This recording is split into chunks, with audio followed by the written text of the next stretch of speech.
At it again, and CNN did an interview or did a series of interviews with 10 and 11-year-olds, and it turned out pretty interesting. I mean, not surprising, there were quite a few kids who were extremely left-leaning and said that Trump was a big threat, but that's not surprising at all. But there was a big surprise, and I think it's going to be even bigger with what I'm going to say at the end of this video. So with that being said, because it's not crazy long, but let's dive in. What's the first word that pops into your head when you hear the name Kamala Harris? Liar. What's the first word that pops into your head when you hear Donald Trump? Pure evil. Which one do you think is more selfish? Like selfish? Probably her. Kamala Harris? Yeah, because girls are a little bit dramatic sometimes. And do you think that people in the United States are ready to have another 4 years of Donald Trump if he's reelected? No. Why not? Because, like, I feel like all he does is, like, complain and, like, yell. The researchers found that opinions of the candidates from these 10 and 11-year-olds spanned a spectrum as wide as America. Donald Trump, he's given his life and his heart. She even shook hands with Mr. Trump to greet him before the debate, started the debate, which is pretty kind of when you're going against your opponent.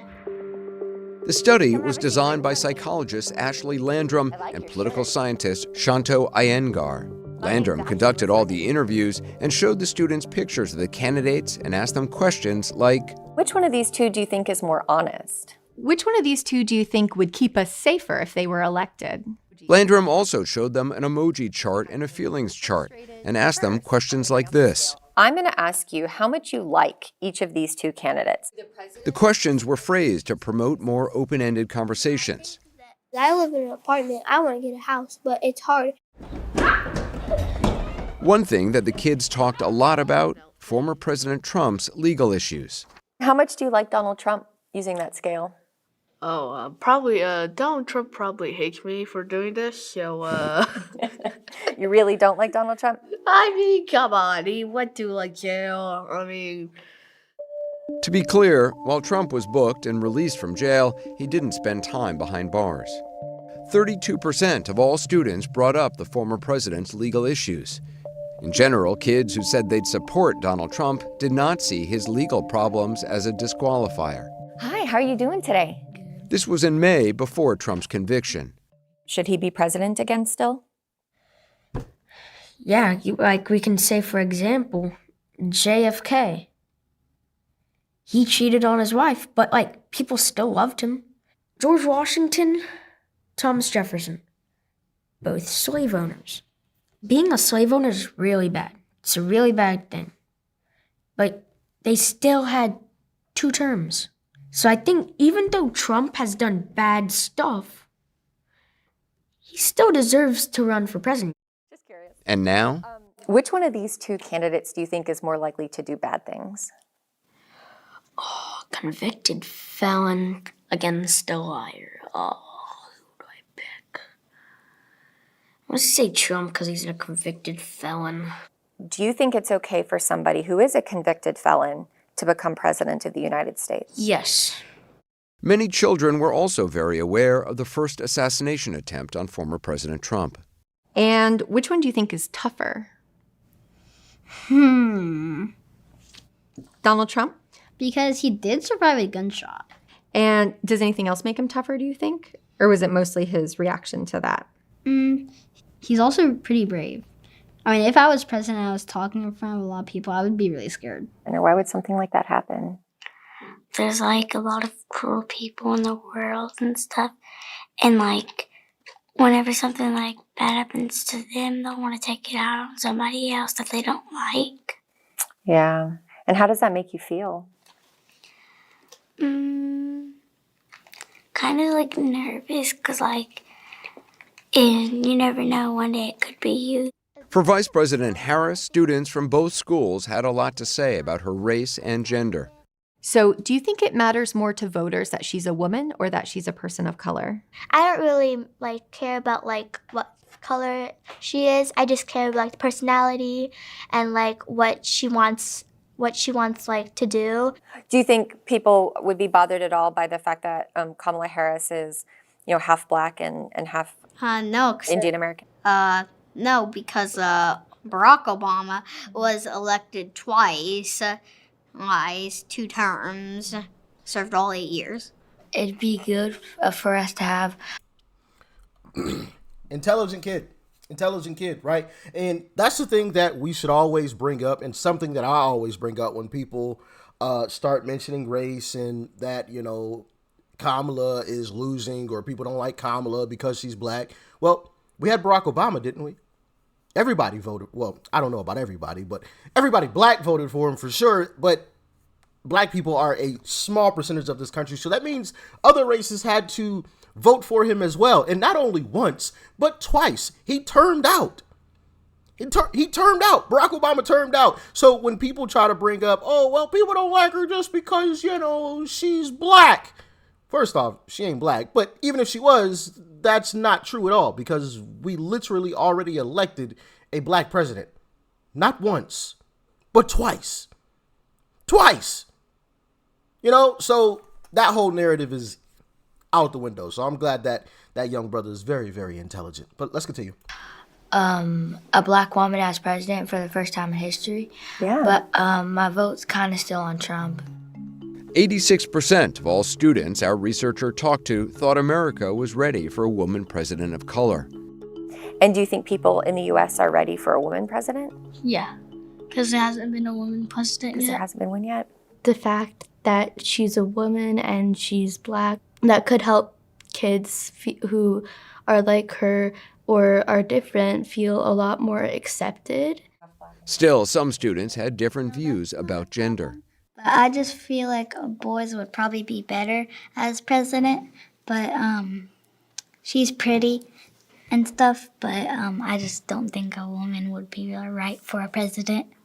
Yeah, so why do you think a woman wouldn't be right for a president in your view? I think because only boys have been president before, and that they would be more stronger.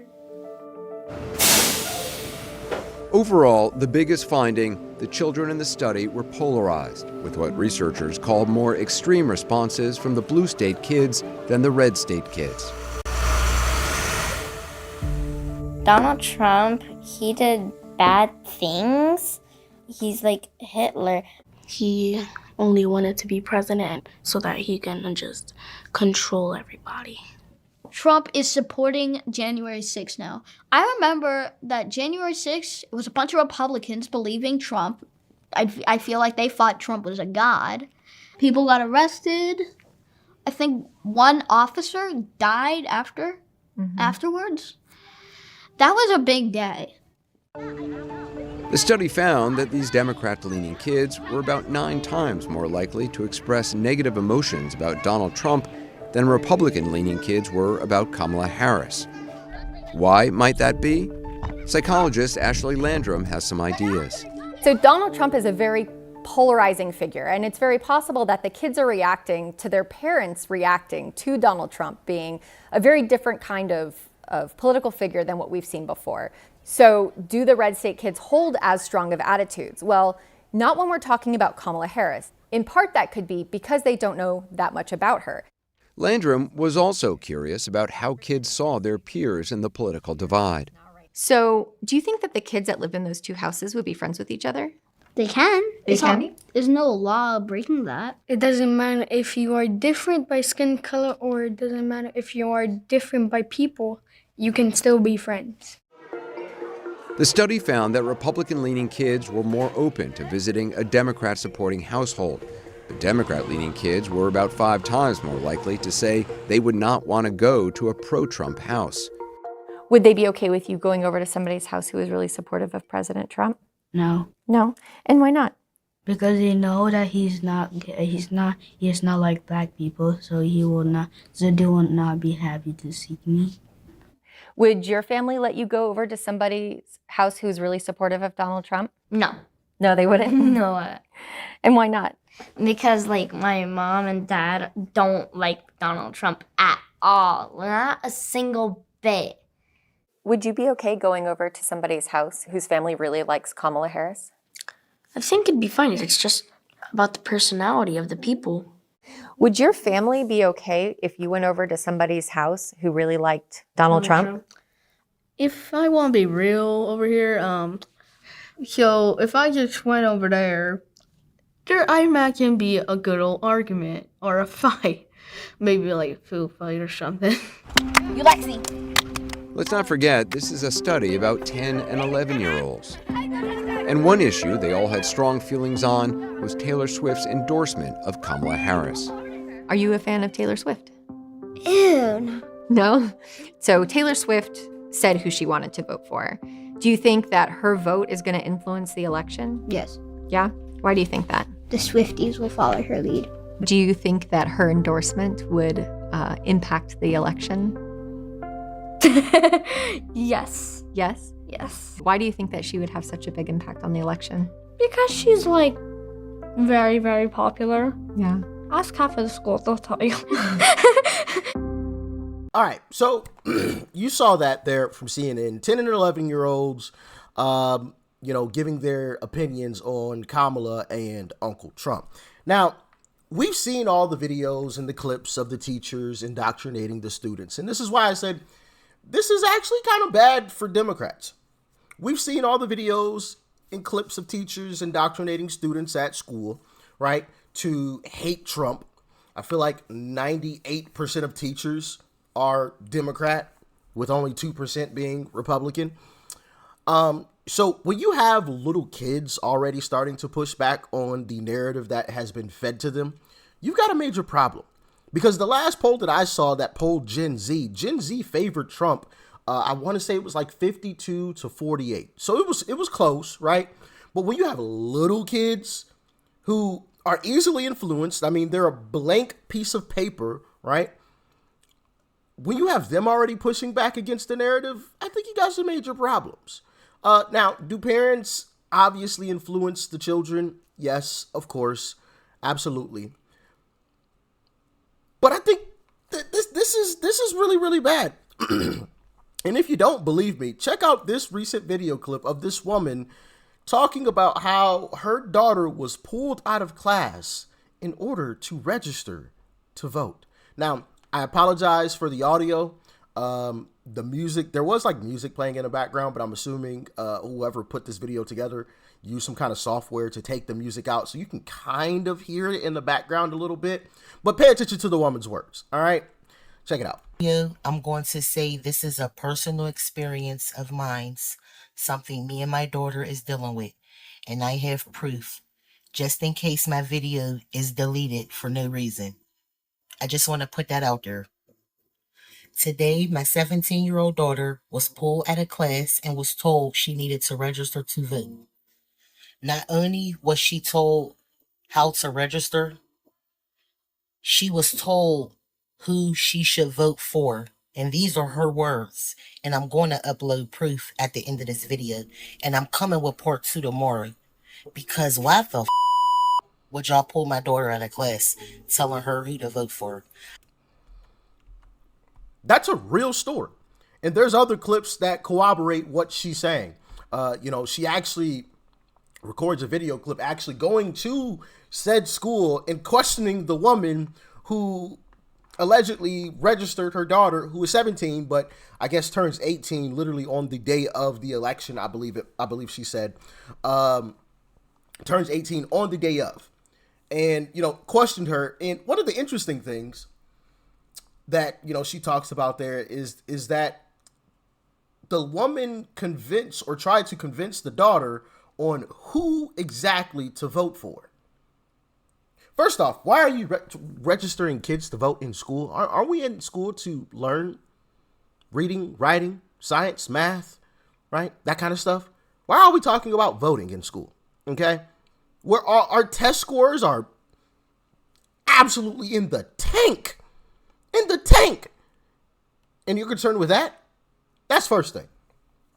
Second thing, that also corroborates what I was saying earlier. These schools try to push the narrative onto the children because they understand, just as we understand, that kids are gullible, right? They're a blank sheet of paper. You can make a kid believe just about anything. All right? We all believed in weird kids. Well, a lot of us, not all of us, but a lot of kids, right? That the tooth fairy was going to come, and give us some money or give us something nice when we lost a tooth. That wasn't happening, obviously. So what I'm getting at is when you have kids already pushing back on that narrative, you've got major problems because those kids are going to get older. And especially if and when Trump wins, one thing, if I'm Trump, or if I ever have the chance to meet Trump while he's in office, I'm going to tell him, hey, listen, 3 years into your term, you should come out and say, hey, remember all of these clips where they said I was going to destroy America? I was going to be this dictator and I was going to be this mean, nasty, terrible person and make America terrible. Y'all remember they said all these things? And I would roll the clips. I would play them live. Let them play. Y'all remember all this? None of that happened. America is flourishing.